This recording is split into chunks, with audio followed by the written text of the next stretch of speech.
Hey guys, welcome back to the channel. As you can see, I got a Saab here. This is a 2006 9.3 with 53,000 miles actually. It's a cream puff. It's got a 2-liter turbo in it. One of the things this car was doing was going into limp mode. It was intermittent. It didn't go in and just stay in, which would make troubleshooting a lot easier. But I'll show you what I did to troubleshoot and repair this car. All right, so first things first, just so I can explain it a little bit better, I'm going to take out these 3 torque screws, get this cover off so we can look underneath. All right, so this car was intermittent, going in and out of limp mode. It would drive fine. You'd get off the highway, all of a sudden it would go into limp mode. You go to take off, and you could have the pedal to the floor and it was barely moving. It's just going just enough to be able to get to the side of the road or maybe a next stop. So what I did is I kept driving it. I was able to clear the code to get it home, and then I couldn't get it to go into limp mode again. It was driving fine. So the next time that I was able to get it into limp mode, I had my scan tool on me. I did not shut the car off. I scanned it live just to see what the code was so I wouldn't lose it again. I was getting a P0101, which is mass volume airflow sensor A circuit range. And I was also getting a P0234, which is a turbo boost sensor A circuit low. Also, while driving it, I would notice that the boost gauge wasn't going up as high as it was when it was in limp mode, as it was when it wasn't in limp mode. But you do get 2 clues right there. So the fact that it would go in and out of limp mode and be intermittent makes me lean towards there's no mechanical issue. There's no actual hardware issue, that it's something to do electrically with a sensor or the ECU itself. So I started going down that rabbit hole, but to rule it out mechanically, one of the first things I did was pull this hose off of the wastegate diaphragm.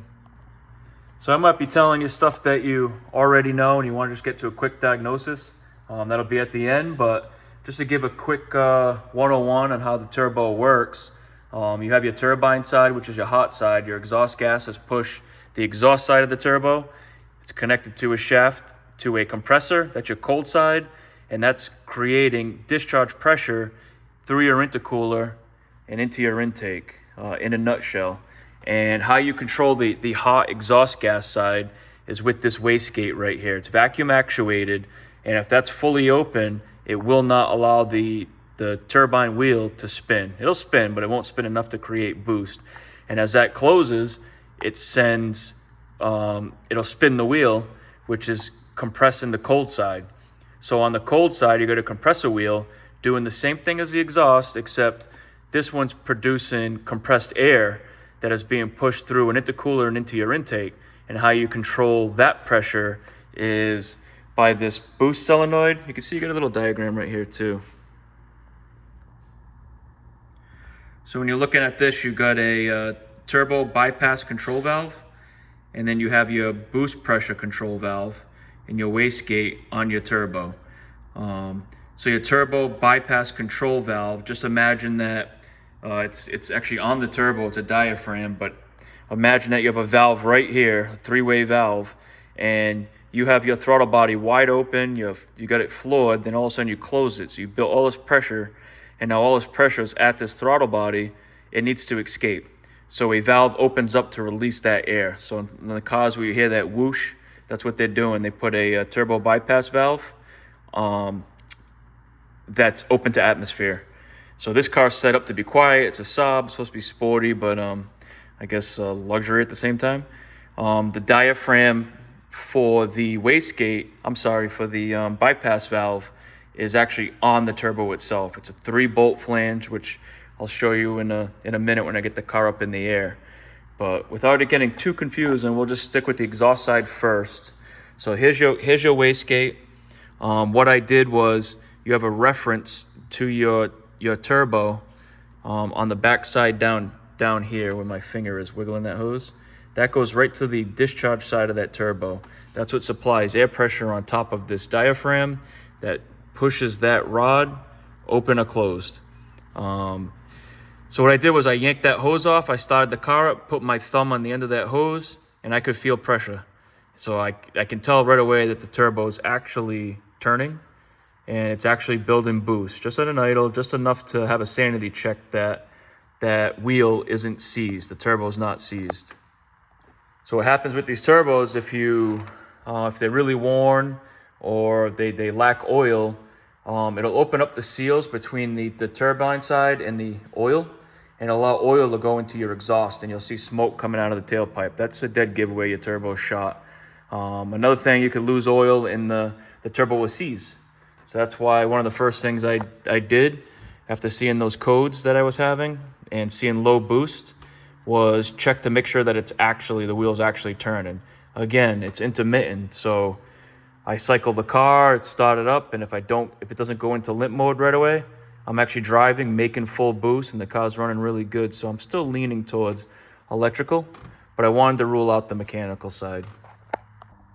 So now that I'm looking at the wastegate, exhaust side, I pulled the hose off of the wastegate, and I took some compressed air on this line right here, and just put a little bit of compressed air on the top of this hat, and then I could watch that shaft go in and out.